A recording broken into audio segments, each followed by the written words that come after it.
Today we'll share with you a short scenario that shows just how important it is to assess and understand your data before you move it to your new cloud environment. Here we'll see just how easy that is using powerful technology like IBM StoredIQ and Box. In this scenario, we see Katie, a data administrator who's been charged with moving her company to a cloud infrastructure in the coming year. She's responsible for many terabytes of company data that need to be moved, but she doesn't have a complete picture of what that data really is. There could be sensitive and privileged information out there, along with content of high business value and essential corporate records. But also, there could be a ton of junk. She's sure folks are keeping movies, pictures, audio files, and everything else out there on the company system. She needs to find the real important data to move and dispose of the rest. In other words, she needs to assess her data before moving it to the cloud. First, Katie validates that the right Box folder structure is in place to receive her data. She then uses StoredIQ to index her data and to begin reviewing what is really relevant and worth moving to her new cloud infrastructure on Box.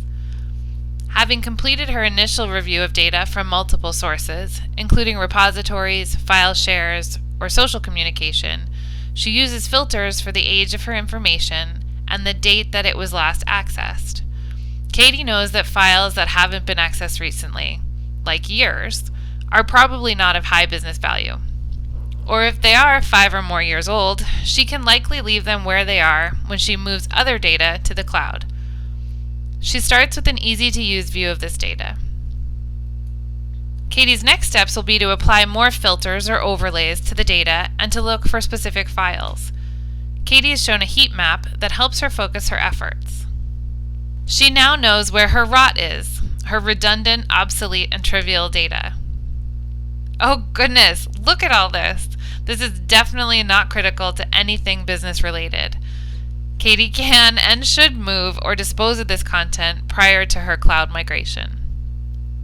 Now that Katie's working with only the high-value data that she really wants to move, she creates a new info set to get it ready for migration. Katie clicks to start the move and have it kick off immediately so she can start taking advantage of her new Box infrastructure. Once her data migrates completely, Katie validates that everything is where it should be. To sum up, by intelligently assessing her data before moving it to the cloud, Katie was able to move the data that she needed and only that data. She confidently left behind a host of problematic and out-of-date information that her company no longer needs to manage. Thank you for watching.